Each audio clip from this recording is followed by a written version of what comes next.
Welcome to Ideagen TV, presenting the Global Leadership Summit 2023. Today, I am honored to have with us Gautam Mukunda, author, research fellow, Harvard Kennedy Center for Public Leadership at Harvard University. Welcome, Gautam. Start to the new year. You're changing the world. I'd like to start right in by asking you a question. Sounds great, George. Looking forward to it. Could you please provide for our global audience, the millions of individuals that will watch this interview, some insights into the work you're working on and your background? Sure. So let's start with my background. I'm a research fellow at the Harvard Kennedy School of Government. Before that, I was distinguished visiting professor at Schwartzman College and Tsinghua University and a professor at Harvard Business School for 7 years. Before that, I did my PhD in political science at MIT and a postdoc in biological engineering, also at MIT, and was a consultant with McKinsey and Company. So that's sort of who I am. But what my work is on is trying to understand leaders who make a difference. And I mean that's something very specific. It's something that you and everyone else who's listening to this has probably had as a kind of dorm room discussion. You've probably asked this question. When is it that individual leaders matter? And when is it that actually it's not the leader who matters? It's all about the larger social, it's like the larger organizational constraints and larger forces and competition that actually explain outcomes. And my work in my books is all about trying to understand when it is that the individual matters. When is it that a person, not a larger social force, makes history? And that was sort of laid out in my first book, Indispensable, When Leaders Really Matter. And then when obviously the American political system had some very surprising results in the few years after that book came out, I wrote a second book called Picking Presidents, which came out in October. And Picking Presidents uses my theories and work from political science and from management and organizational behavior and every sort of discipline you can name to try and come up with an objective way to evaluate presidential candidates so that anyone can use, using only publicly available information that would allow them to look at a presidential candidate and say, can this person actually do the job? Right? Like if the presidency is the most powerful person in the world, president of the United States is the most powerful person in the world, then when we're choosing a person to hold that kind of power, how do we know that they can hold it responsibly and successfully? And my book tries to answer that question. Well, what a question to ask, and even more importantly, what a question to answer. That is the question. How do you do that? And so tell us a little bit about your new book. That's what I think our global audience also wants to hear. So to tell you about my new book, let me start with my old book. So my first book, called Indispensable, proposed that the leaders who make a large difference, the ones who transform organizations, so companies and even countries, for better or for worse, actually all have a lot in common. And they are what I call unfiltered. What that means is most leaders rise up through the ranks of the organization. They are fully evaluated. They're tested. The organization knows everything there is to know about them. And because it knows so much about them, it's able to judge what they will do in future. In that circumstance, it sort of doesn't matter which leader the organization picks, because it's picking someone who is a known quantity. And if it doesn't pick that person, it'll just pick someone else who would have done roughly the same things. But sometimes an individual leader comes in who is unfiltered, who has not been evaluated by the organization, who is something of an unknown quantity. And because they haven't been filtered in this way, they do things that no one else would have done. Right? They make choices that are individual and unique. Think like Steve Jobs at Apple, or Abraham Lincoln as president of the United States. But things that no one else would have done. And those choices, because they are so individually distinctive, are very high variance in outcome. They tend to do incredibly well or incredibly poorly, but they're never in the middle. And so those leaders, those individual unfiltered leaders, are the ones who have a very, very high impact. So I wrote a book explaining this theory and sort of thinking about it, and it came out in 2012. And so 4 years later, of course, Donald Trump was elected in a way, and sort of seemed like he stepped out, like he was a character who stepped out of my book. And this was sort of striking and like surprising in a way that I think a lot of people, including myself, so much so that the Washington Post ran an interview with me where they started by saying the book reads like it was written with a time machine. And it wasn't. If I had a time machine, trust me, I would use it for something much more interesting than writing books. But I was like, well, let's see if we can understand that for the presidency, and specifically drill in on the presidency and see what it takes to do that job. And so the first thing you need to understand is that there are two types of presidents. There are filtered presidents and unfiltered presidents. Most filtered presidents succeed, right? The system is evaluating these people closely, and it's looking and saying, does this person have the ability to do the job? Because it's not in anyone's interest to have a disastrous president. So think about, say, George H.W. Bush, right? George H.W. Bush had been elected, had been a member of Congress. He'd been chairman of the Republican National Committee. He'd been ambassador to China. He'd been director of the CIA, and he'd been vice president of the United States for 8 years. Everybody knew exactly who he was and what he was capable of. So when he became president, that's what he did. And as president, right, he managed the Iraq War and the Operation Desert Storm and the fall of the Soviet Union. This is George H.W. Bush, the father, about as well as it's possible for anyone to manage an incredible global crisis. And so we look at that and like, that's what a filtered president does. That's someone who's able to execute the job successfully, but is not transformative. So most filtered presidents succeed, and there's sort of a very small set of circumstances when they won't, and we can talk about what those are. But other presidents are the unfiltered presidents, right? They do the things that no one would do. So think about, for example, Theodore Roosevelt. Theodore Roosevelt became president of the United States because his predecessor, William McKinley, was assassinated. He was the vice president, and then he became president. And he was the vice president because he was a Republican reformist governor of New York of incredible charisma and political skills. And so the sort of corrupt Republican machine of the era said, this guy is dangerous to us. So we need to put him in a place where he cannot possibly do any harm. And the place they chose was, of course, the vice presidency, which in those days had no importance whatsoever. Except when he suddenly became president, this gave him the opportunity to completely transform the country. And that's what he did. So that's a successful unfiltered president. But a failed unfiltered president can be just as disastrous, maybe even worse than a successful one can be great. So the example for that would be Andrew Johnson. Andrew Johnson also became president because his predecessor was assassinated. In his case, it's Abraham Lincoln. But Andrew Johnson's legacy is really simple. He took everything that was gained from the Civil War, all of the, sort of almost all of the benefits, and he squandered them. Because Andrew Johnson was a Southerner. He was the only Southern senator who had stayed with the Union when his state seceded. But when he became president, his goal after the war was to return the social structure of the Southern states to exactly what they were before the war. That's what he set out to do, and that's what he did very successfully. So the first black senator elected in the United States was in 1870. Once Reconstruction ended, the next one wasn't until 1960. Because of Andrew Johnson, civil rights in the United States were set back by a century. Right? When he took over as president, the South had accepted that it had lost the war and that it needed to give civil rights to Black Americans. But because of Andrew Johnson, Southerners decided that even though they had lost the war, they could win the peace, and spent a century desperately struggling to make sure that Black Americans were not given equal rights. And that is all because of one disastrous president who never should have had the job. So how do we make that? I would say, as U.S. citizens, when we are choosing the president, how do we think about this? The first one is the most important rule. The most important thing you can do is avoid disaster, right? So it would be great to have more Theodore Roosevelts.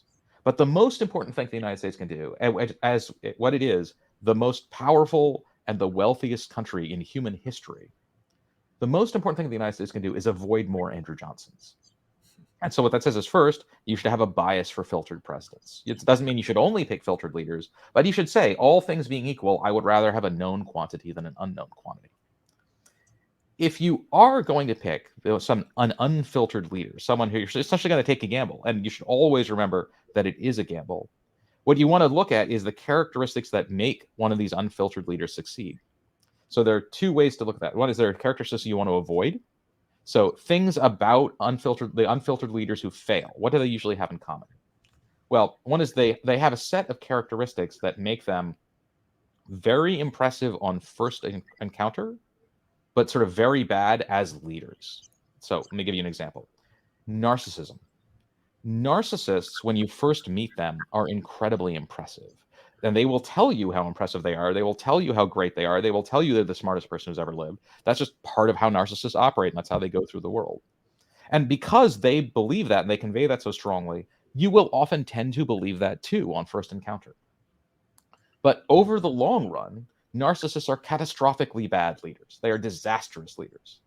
And so you as a evaluator, as a person who's picking the president, want to make sure that you penetrate that original narcissistic aura and don't choose the narcissist.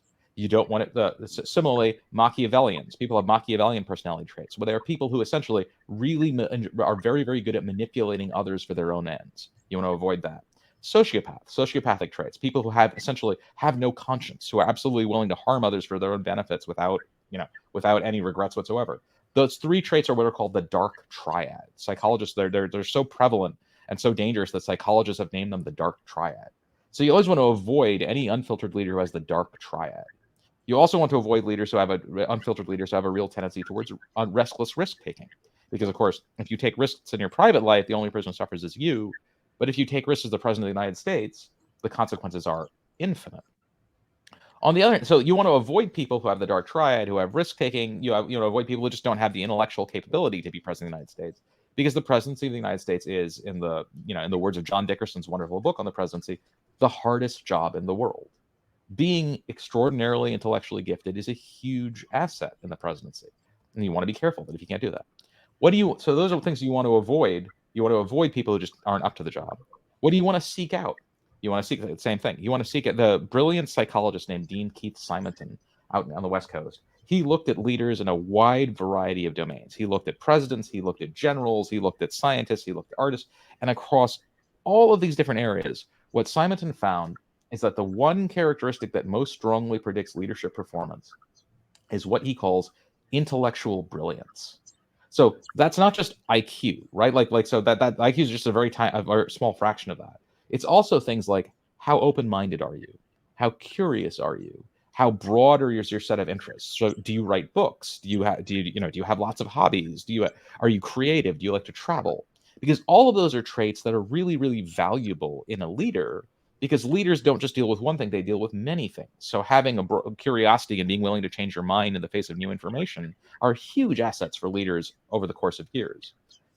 The other thing you really want to look for when you're thinking about picking an unfiltered leader is you want to look for what I call handicaps. And what I mean by handicaps are characteristics that make it harder to get the job, but not harder to do the job. So this stems from the idea that think about someone who comes from a wealthy and powerful family, right? So they go and they amass on their resume an incredibly impressive set of experiences. And you're like, well, that's really something. This person must be really accomplished. But if they come from a wealthy and powerful family, that family has the ability to make those experiences less informative for us. What do I mean by that? You often ask people, I'm sure every person who listens to this has asked this question, what did you learn from your experience? Learning from experience is important. Everybody should learn from experience. That's when you think of experience as a developmental process. But experience isn't just a developmental process. Experience is also a revelatory process. What I mean by that is other people who are watching you undergo these experiences can learn about you and learn about your true underlying capabilities. But if your family is able to pull strings after you do the job and make sure that you are promoted, whether or not you succeeded in it, then it is impossible for us as outsiders to judge whether you actually succeeded. In essence, what you have short-circuited the revelatory component of experience.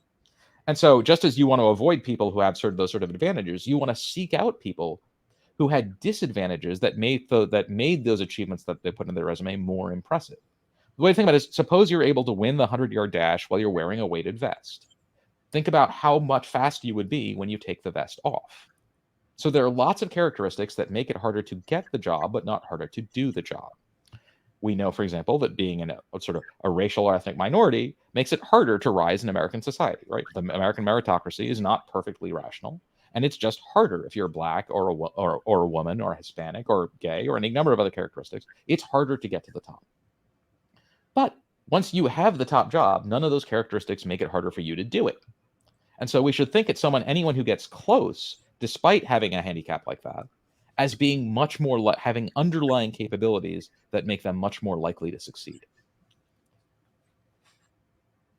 Incredible insights, Gautam. Incredible and inspiring on so many different levels to think about the various characteristics of leaders and why they succeed and or don't. And so as you're looking at that, I'd like to turn introspectively to you and ask you about your specific leadership style and why do you employ that specific style, knowing all of the various methodologies in leadership. So what I would say is my style, and leadership very much involves sort of questioning. And the reason for why is very simple. Is that's what I was trained to do. So before, I spent a big chunk of my career teaching at Harvard Business School, where I led classes of 94 students in case studies. And case studies are all about questions, right? I'm not lecturing and I'm not sitting there declaiming on what the right answer is.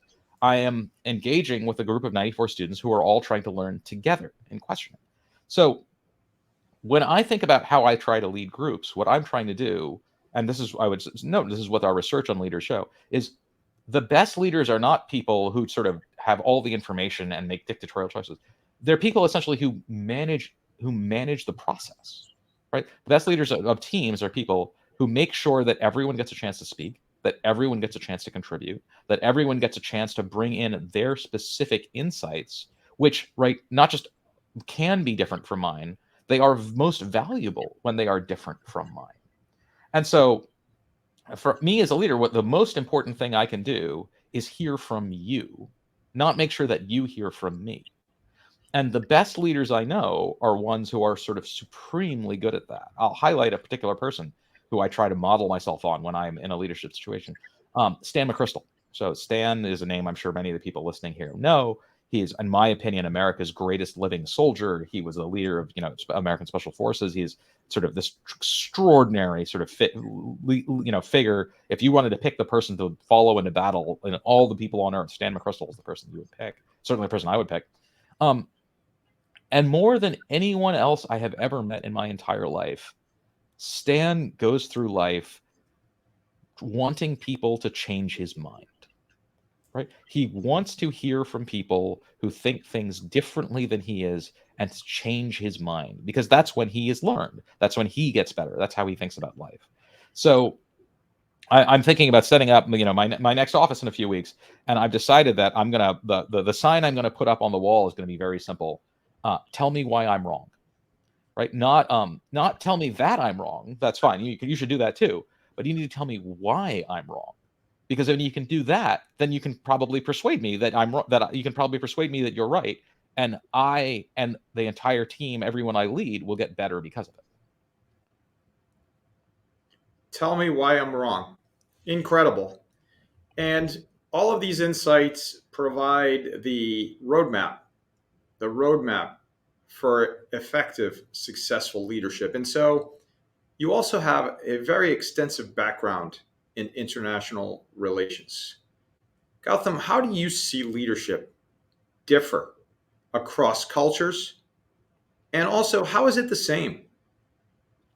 So there are definite differences in cultures across leadership, right? So, the communicative style that works for you in the United States and in China would be, or Japan would be very, very different, right? So that is a stylistic difference, but a profound one, and one that I often take. When I worked in Japan or when I lived in China, one that took me some time to adjust, right? That the sort of directness that is often valued by by American leaders, not always, but often, it just doesn't work in China most of the time. But Israel say it's the same. I don't think there is a culture in the world where integrity and empathy are not valuable characteristics of a leader, right? Integrity, because at the end of the day, leaders are people with power. That's what it means to be a leader. You are in a position of power, and when you give someone power, it changes who they are, right?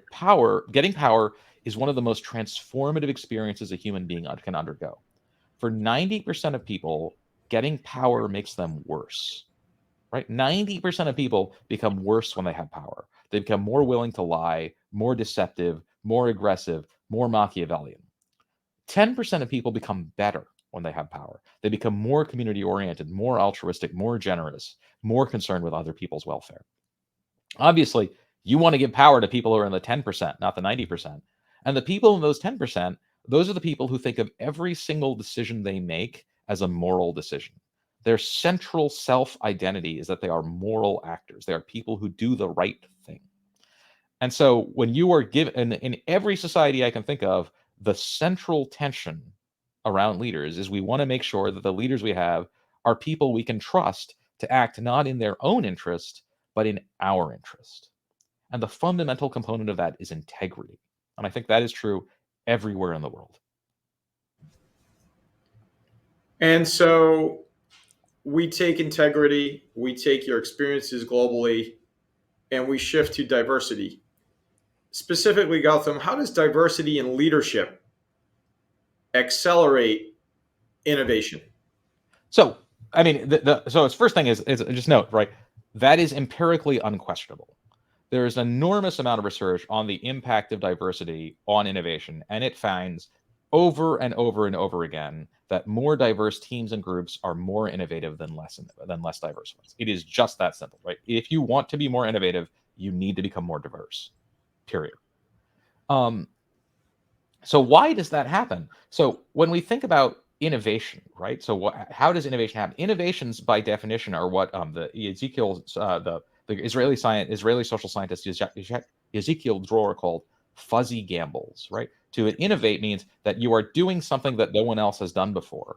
So you do not know the outcomes, and you don't even know the probability distribution of the outcomes because no one's ever done it before. It's not possible to know these things. What that means is you need to have to see the insights are, to see that, to not just to take that risk, but to even to identify which are the right ones and the wrong ones. You need perspectives that are different from your own, are different from the mainstream of what the organization has had. Because if you're just sharing the perspective that the organization has always had, the organization has already seen all of the paths that are obvious to it. So if you have the same viewpoint as everyone around you, you are not going to see anything new. Innovation requires the ability to see something new. So the diversity, because it brings in people who have different backgrounds, different perspectives, different life experiences, just mathematically increases the odds that you will get someone in who sees the world differently than you do. And because they have that different vision, they will be able to suggest a path that is valuable and new and interesting and help you understand which are those fuzzy gambles that you really want to take. And so these fuzzy gambles are, it's a really interesting way to describe it in terms of the innovation, but it makes sense. It makes a lot of sense. And so while most leaders tend to share similarities, it is not an objective science, clearly. What are some interesting mindsets of leaders and leadership you've encountered interviewing and speaking with the myriad of leaders you've interviewed? So the mindset, more than any other, and we sort of talked about this earlier, but it's worth emphasizing, right? Is this idea of sort of a learning and a learning and inclusive mindset. And inclusive means that in the broadest sense of the word. So my friend and colleague Amy Edmondson, one of the greatest organizational behavior scholars who's ever lived. Amy is the person who discovered the what we call psychological safety, right? So she looked at teams in a wide variety of environments, and she found that the strongest predictor of team success, a better predictor than, say, the individual capabilities of the team, a better predictor than the resources of the team, the strongest predictor of team success was psychological safety, right? Essentially the sense that the people on the team felt that if they spoke up in a way that differed from the beliefs and preferences of the other members of the team, and particularly the other beliefs and preferences of the leader, they would not be punished for it. I want to emphasize this, right? That is the strongest predictor of team success. Do people on the team feel psychological safety? So, given that, the thing that I see most successfully is leaders who are able to create psychological safety on their teams by making it clear that they want to hear from people about their differences in opinion and perspectives. So let me give an example of that from the private sector. My pick for probably the best American CEO of his generation was Alan Mulally, the guy who sort of, who had an incredible career at Boeing and then rescued Ford and turned Ford around so successfully that it was the only one of the big three that did not need to be bailed out in 2008. And Alan and interestingly Stan both have systems for how they like to lead organizations that are very, very similar. And the key to this is the idea that they get their top people in a room together on a regular basis, anything from daily to weekly usually. And the goal is for every person there to surface all of the problems that they have honestly and openly so that the other people on the team can contribute. So Alan will tell you the story about how he knew he was starting to succeed at Ford when they went around that meeting, the third or fourth time he did it, and one of the people in the meeting finally admitted that his division had a big problem, right? And up until that moment in time, everybody was just saying, everything is great. Every one of our divisions is doing perfectly. We have no issues. And he was saying, look, if everything is going perfectly, how come we're going bankrupt, right? That seems like a contradiction in terms. And finally, one of the people he worked with says, I have this really big issue. And the way the story is told is that guy actually looked at the doors expecting that security was going to come in and haul him out of the room to be fired because he had admitted a problem like this to the CEO. And instead, Alan said, okay, let's all work together to solve it. And it turned out that they could. And he always highlighted this as sort of a key moment in the transformation of the organization.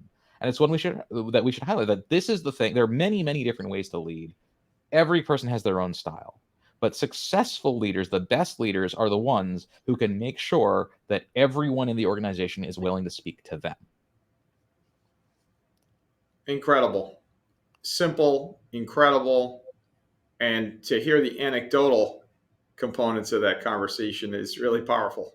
To think that there's, an ability to solve, an ability to share issues within a company with your CEO without any kind of negativity surrounding it is the way successful organizations thrive. And I agree, Alan Mulally was certainly one of the greats in American business, for sure.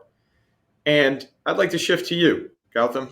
You are a leader, and we all stand, of course, on the shoulders of giants. So I'd like to ask you, who are some of the leaders that you've looked up to, that you have been impacted by? So I mentioned Stan, of course, who is extraordinary. Let me name another one. Cynthia Carroll was the CEO of Anglo American Mining, and probably the leader who I sort of have had close, who along with Stan, who I most admire. And so Cynthia was Anglo American. If you have, many of your listeners probably heard of it, but when Cynthia took over, Anglo American had 162,000 employees. It was the third largest mining company in the world. It is almost impossible to overstate the scale of a major global mining company. They literally reshaped the face of the earth. And so Cynthia came in from outside. She was hired. She had never worked in mining, so she had no experience in the industry. She was the first outsider to ever be the CEO of Anglo American. She was the first non-South African to be the CEO of Anglo American. She's the first woman ever to lead a company of any significance anywhere in the mining industry, right? So she is as much of an outsider as you can possibly get. And so she comes in, she takes over this company. She's been there for 4 months. And in the first 4 months that she's the CEO, they have 5 fatal accidents at one of their mines. 5. And she's horrified by this. And she looks through this closely, and she finds out that on average, 44 people a year are dying in Anglo American's mines. Every year, 44 people are dying on average, almost one a week. And Cynthia Carroll just says this is unacceptable. And she goes to her board and essentially says, not in these words, but essentially says, look, I'm going to fix this because I will not run a company that kills 44 people a year. And if you don't support me, fire me, because this is not unacceptable. And then she does. And she spends the next 6 years, completely transforming the culture of this company. And along with it, the culture of the entire industry, because everyone else had to keep up with her.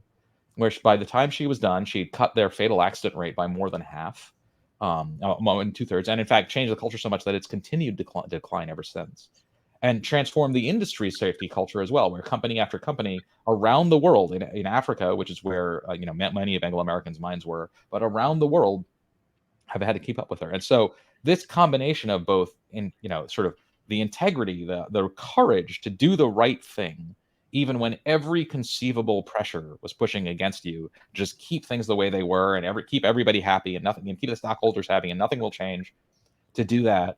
And then the skill to this unimaginably complex environment, right, of a global mining company that operates in 42 countries and promote, most important facilities are in post-apartheid South Africa, where you're negotiating with labor unions and government and every constraint you can imagine, to the incredible skill to transform the culture of a company and of an industry in that environment is just mind-boggling. So that synthesis of being able to do both of those makes Cynthia sort of the person when I'm asked to name a corporate leader who I most admire, she's the person I pick.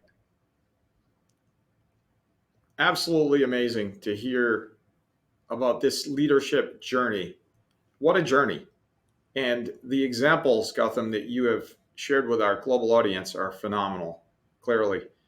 In what ways is this relationship building so vital, so crucial to developing leadership? So, I mean, leadership is by definition relational, right? You cannot be a leader without followers. That concept has no meaning. So everything that a leader does is about relationships. Literally everything. So John Kotter, the great Harvard Business School professor of leadership. So John did a study of division managers at different companies, and he went in sort of thinking that what he was trying to understand how they spent their time, and he went in thinking that, well, they would spend a lot of their time like doing analyses and thinking and learning about situations. Then he said, those would be the highlights. He found that was completely untrue. So he said that the leaders of these divisions spent 70% of their time communicating. 70, not 17. 70% of their time was spent communicating. That was the definition of what leaders spent their time doing. And communicating is about relationships. It is all about relationships. So if you are a leader who's not interested in relationships, you are not interested in being a leader. You are not doing your job. Striking, powerful. Gautam Mukunda, author, research fellow, Harvard Kennedy Center for Public Leadership, Harvard University. Where can our audience find out more about your absolutely incredible work? And what is your final call to action for our global audience?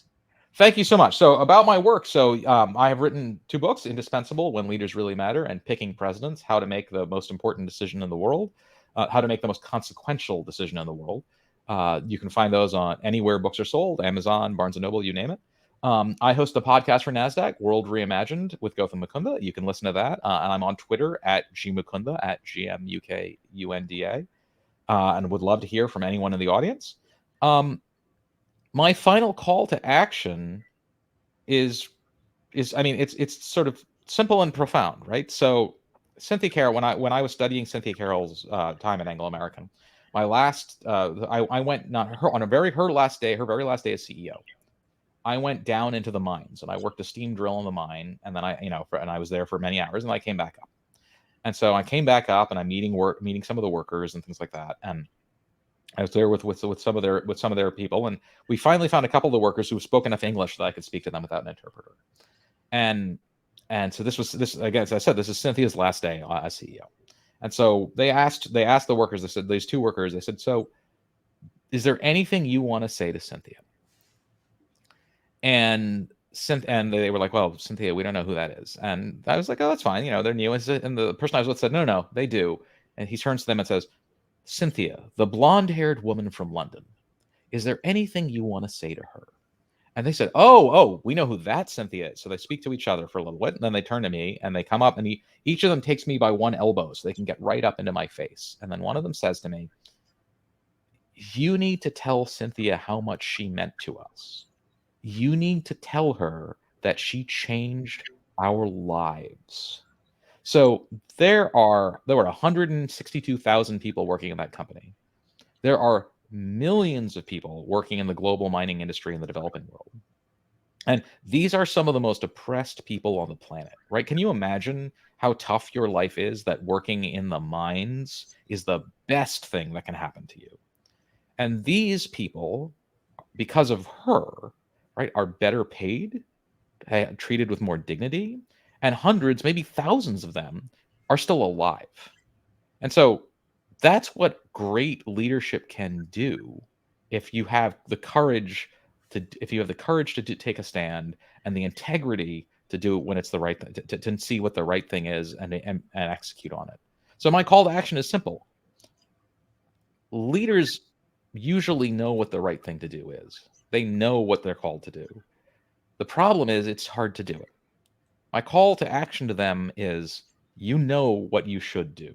You know what the right thing is. You know what the world needs you to do. It's time for you to do it. Gautam Mukunda, author, research fellow, Harvard Kennedy Center for Public Leadership, Harvard University. My friend, you are leading the way and you are changing the world. Thank you so very much. Thank you. Pleasure to be here with you.